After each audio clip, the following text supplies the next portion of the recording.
Kanina pong umaga ito, busy po talaga si PBBM. Kailan ko ba yun na-post? Nung isa pong araw, nung 17 po ay naandoon siya sa Benguet. Namili po siya doon ng 20 tons.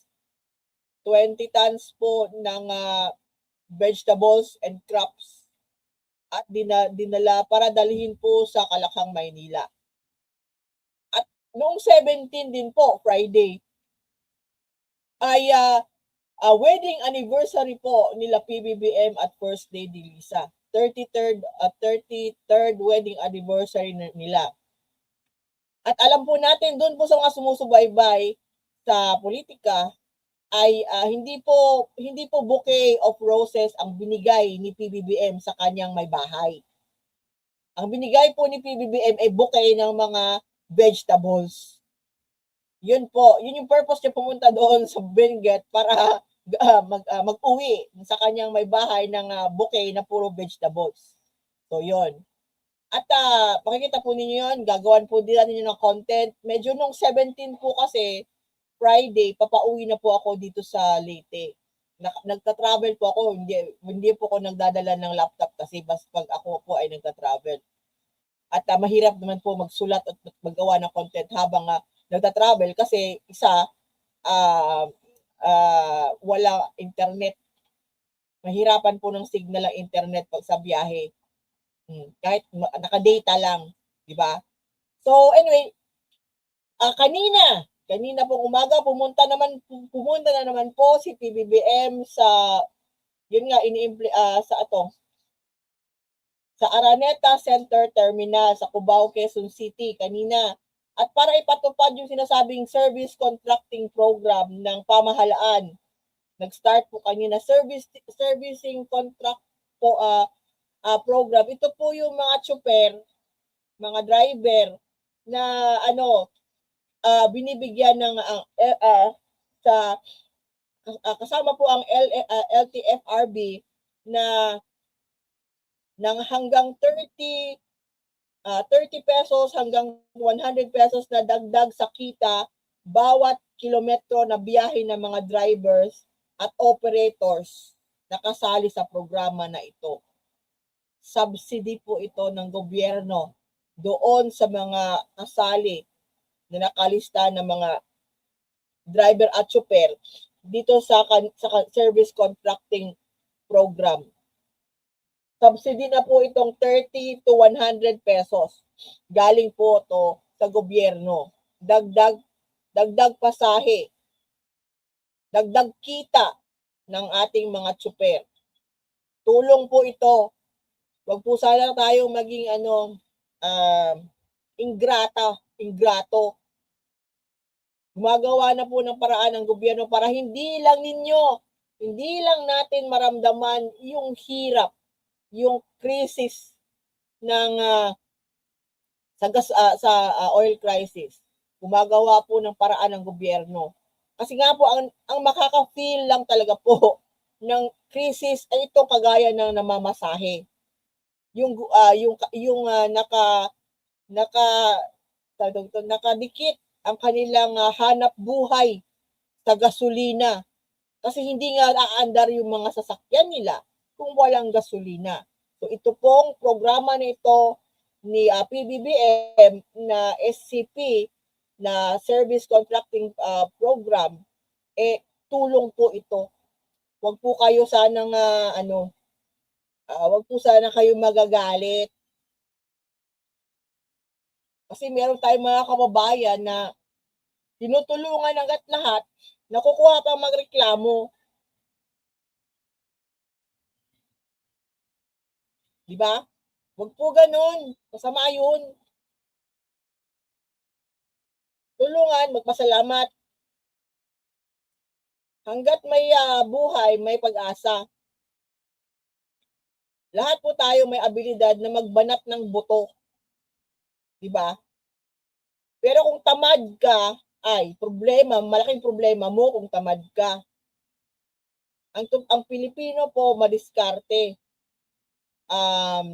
Maabilidad Kung ikaw gusto mo lang tumambay dyan at magsalig sa gobyerno na ayudahan ka na lang, balik, uupo ka na lang dyan, hihiga ka na lang dyan, tapos open mo na lang yung mouth mo, tapos para maghintay sa grasya, ay hindi. Huwag ka maging pabigat. Lahat ng tao, gumagalaw. Tapos ikaw gusto mo lang, handout.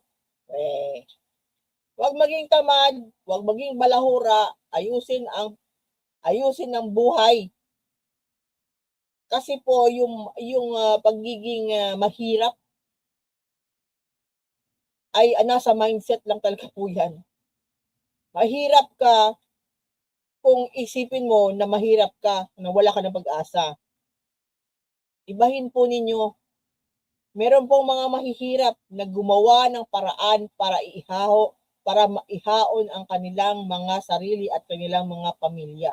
May pag-asa po hanggang kayo po ay nag-iisip ng paraan para mag-solve po yung problema ninyo sa buhay. Kung wala kayong kailangan nyo ng pera, mag-isip kayo ng paraan na maayos na makatrabaho, magawa ng business. Hindi gaya ng ibang yung easy po, wag po kayong yung pag meron kayong nakikita na nagpo-promise ng easy money, pagdudahan po ninyo kasi wala pong easy money. Scam po yung mga easy money. Wala pong easy money unless po easy money kung kayo po ay tumaya ng loto at biglang nanalo. Yun po ang easy money. Di ba? Or kung yan. So ito po, si PBBM po ay very, very, very visible. Very, very, very busy. At hindi ko alam kung saan talaga, hindi ko alam kung bakit talaga ginagawan siya ng mga kwento-kwento na siya ay may sakit, siya ay namatay na, siya ay mga ganito, siya ay mga ganyan. Buhay pa po si PBBM, ayan nagtatrabaho po. Actually, nung pong ako'y lumuwas ng Manila noong April 15, ako po ay lumipad ng Maynila noong April 15. Si PBBM po ay nasa Tacloban, maaga pa po. Yung flight ko po nung araw na yon, nung April 15 ay alas 10 ng umaga. Si PBBM po ay nandoon na before, nandoon na po. Bali, halos sabay lang kami lumipad ni PBBM. Pinauna po siyang lumipad, yung kanyang sinasakyan. Tapos kaya po kami na-delay ng 1 oras yung aming eroplano. Pinauna po sila. Pero ibig sabihin noon, maaga pa po, si PBBM ay nasa Tacloban na po siya. Umalis po ako sa Ormoc ng alas 6 o'clock ng umaga para sa alas 10 ko na flight. So si PBBM nandun na po ng mga oras na yon. 3 hours po ang 3 hours po ang travel time papuntang galing Ormoc City papunta po ng Tacloban. Maaga pa po yon. So ibig sabihin si PBBM nandun na. Madaling araw pa, nagtatrabaho na po. Siya po ay ano ba ginawa ni PBBM doon? Si PBBM po ay nag-promote po ng mga teachers sa Tacloban. DepEd. Ngayon naman po, tapos nung yun po 15 po yon, nung 16 po kasama naman po ni PBBM si Manila City Mayor Isko Moreno, nagbigay po ng bigas sa isang mall sa mga workers doon. Nung 17 po, yun, nandun na siya sa Benguet. Grabe po ang presidente, ang schedule ng presidente sa kung meron siyang sakit, hindi po niya yan magagawa. Lalong-lalo na sasabihan siya na meron siyang stage 4 colon cancer, hindi po yan niya magagawa. Pero nagagawa niya. So wala po siyang sakit na ganun sa sinasabi ng iba na nakakamatay na. Hindi po. Yung po mga taong nagsasabi na ganyan, na nagwi-wish kay PBBM na may malubhang sakit, ay hintayin na lang po ninyo yung karma ninyo kasi kayo po yung tatamaan ng sinasabi niyong sakit na gusto niyong mangyari sa ibang tao. Good luck. So next, busy nga po ang mga ating presidente. Good news po ito para sa ating mga drivers. So sana po magpasalamat at maging mahinahon. Hindi po tayo yung sa crisis. Ito po, nako. Si Harry Roque. Sumakit po yung ulo ko niyan. Binanood ko po yung kanyang live stream. Ang kanya pong spin ngayon ay gumawa daw ng fake news si PBBM at hindi daw totoo na nakuha daw ng Czech authorities si Saldico. Wala daw aresto na naganap. Sabi ng isang fugitive na Harry Roque na walang koneksyon na sa gobyerno ngayon. Hindi ko alam kung saan siya humuhugot ng kanyang intel. Baka kay Maharlika, parehas sila ng intel. Or mahilig naman sila sa fake news, di ba? Pinapaniwalaan pa rin to siya. Kanina po, ang Daily Tribune, nakita ko po, gumawa ng isang write-up na parang binabasihan yan, yung sinasabi ni Harry Roque na hindi po totoo yung sinabi ni PBBM na nahuli na si Saldico. Ayaw nila maniwala. Bakit? Hindi ko alam. Magre-resign daw siya. Sino ka ba? Magre-resign ako sa pagiging abogado. Kung uuwi ninyo si Saldico in 3 weeks, wow! Demanding. Wala ka namang papel sa gobyerno, Harry. Wala ka ng papel. Wala ka na talagang papel. Fugitive ka, Harry. Diba? Fugitive ka. Sino ka ba ngayon? Wala na. Wala ka ng kredibilidad. Basang-basa na papel mo, Harry. Kung ano ka man noon, wala na yon. Erase na yon. Magre-resign ka pagiging abogado mo. Hindi ka na kailangan mag-resign, hindi ka na naman nakaka-practice dyan di ba? Wala nang gamit yung pagka-abogado mo dyan. Hindi ka nga natulungan ng pagkaka-abogado mo nung humingi ka ng ng asylum sa the Netherlands, di ba?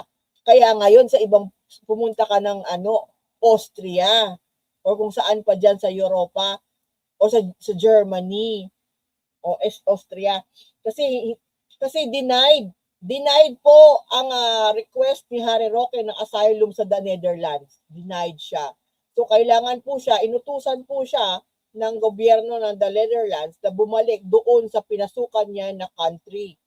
Papasok sa Schengen. At nalaman natin, Germany po yung kanyang pinasukan na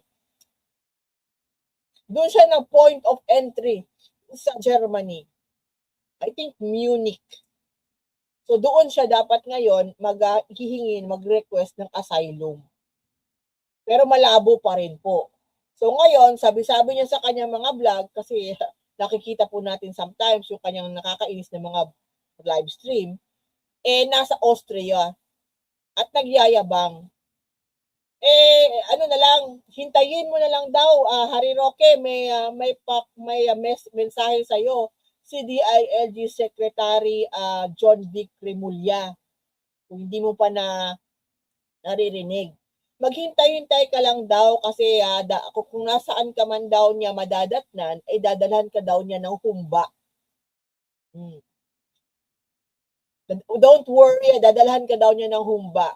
Kasi alam namin favorite mo yon, di ba? So hintay-hintayin mo na lang daw si DILG Secretary John Vic kung saan ka man naroroon ngayon diyan sa Europe.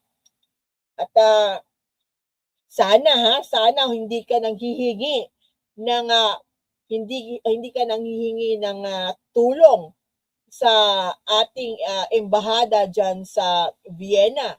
Alam namin na anak ni dating Pangulong Gloria Macapagal Arroyo na si Luli ang kasulukuyang nandyan bilang ambasador. Oh, di ba? Wala. Hintay ka lang daw, Hari. Ikaw na isusunod dyan kay Saldico. Timing is everything. Ang presidente natin ngayon, mahilig sa timing. Kung hindi nyo napapansin, si PBBM mahilig sa timing. At tahimik po magtrabaho. Tahimik siya magtrabaho si PBBM. At yun, hintay-hintay na lang daw dyan, Harry Roque. So, huwag ka mag-demand about yung pagkaabogado mo. Wala nang kwenta, Harry Roque, yung pagkaabogado mo. Wala na. Hindi yan leverage. Hindi mo na yan dapat gamiting bargaining chip. Wala na. Palyado ka na pagiging abogado mo. Di ka nga kinuha ni Duterte doon sa dahig. Yan po si Harry Roque sa mga hindi po nakakaalam. Yan po siya ay qualified yan siya na mag-practice doon. Pwede po sana siyang maging abogado, international lawyer ni dating Pangulong Rodrigo Duterte doon sa dahig sa ICC. Pwede po yan siya kasi meron po siyang qualified yan siya mag-practice ng international law. Yes, si Harry Roque. Ang problema, hindi siya kinuha.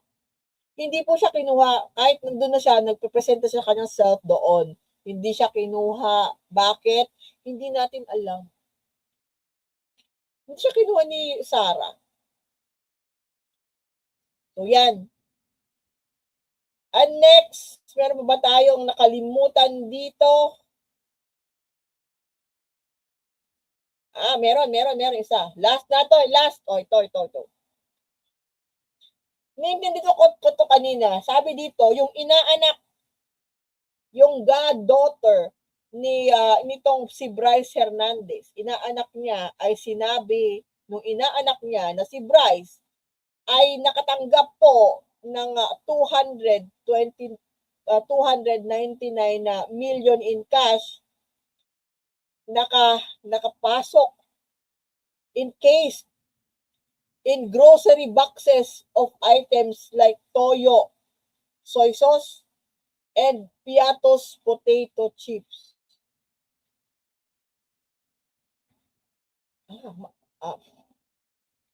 Ganon.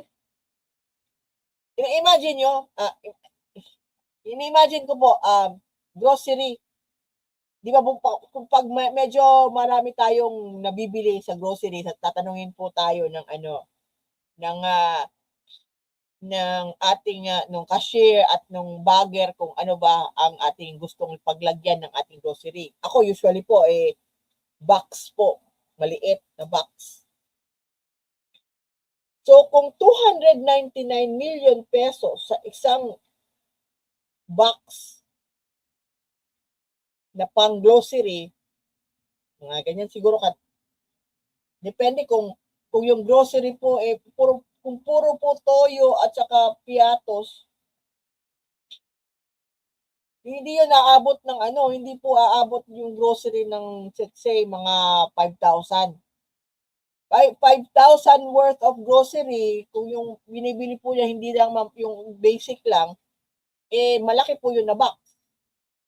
5,000 worth of grocery itong 5,000 makaka-last na po ito ng halos isang 1 month ng grocery, 5,000, di ba?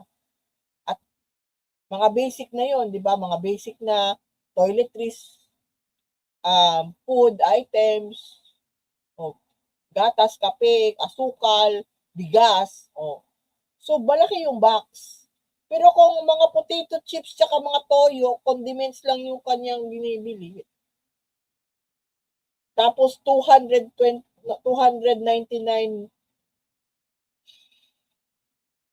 million. Yung isa nga pong, di ba, ang sinasabi, yung isa pong bag, duffel bag. Duffel bag lang nga, ang mapapasok ng duffel bag is around 40 to 50 million. Depende sa kung anong laki ng duffel bag. Di ba? So, itong sinasabi nito, grocery boxes, madami itong boxes para mapaloob lang ang 299 million.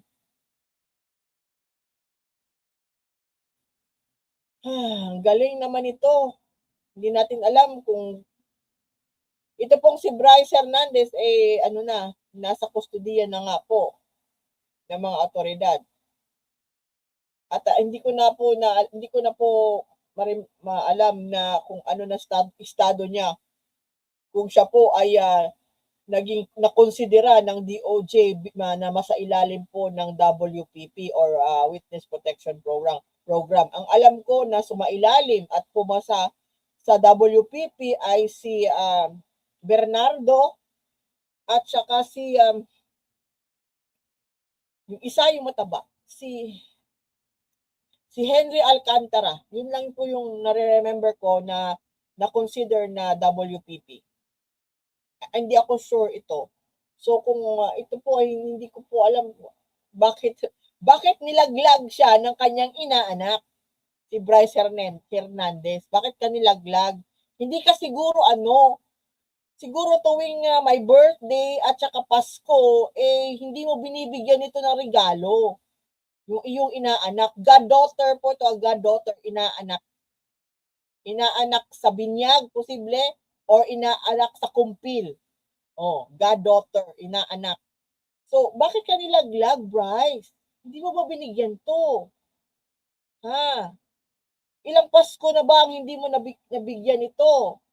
Dapat, yun nga po, kung tayo po ay godparent.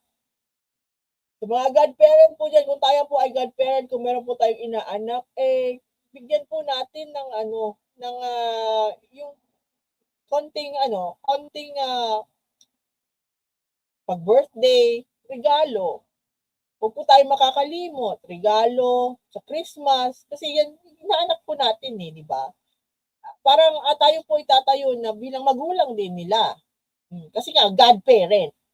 So kung itong goddaughter ni Bryce Hernandez, nilaglag siya, malamang hindi ito niya inaalagaan. Hindi niya binibigyan ng pamasko. Yan, napapala nyo. Kung hindi nyo inaasikaso yung mga inaanak, nilalaglag kayo. Yan, karma. So, tingnan na lang natin po ito. Nalilito na po tayo. Madami na pong pinapaglagyan ng pera. Klase-klase na po. Unang-una, dati doon sabi, duffel bag. Tapos, maleta. Tapos, paper bag. Ngayon na naman po, grocery boxes.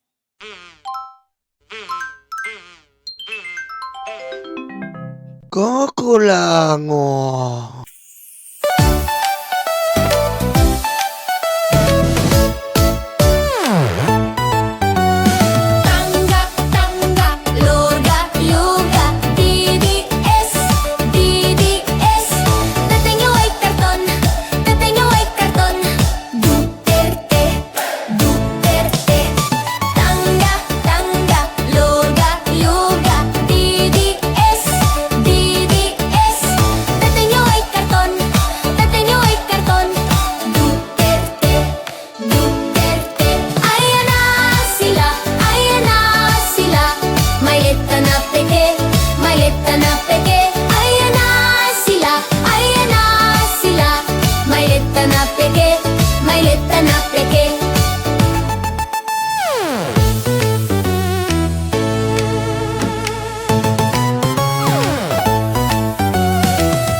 manggatae. DDS, DDS. Puro fake news ang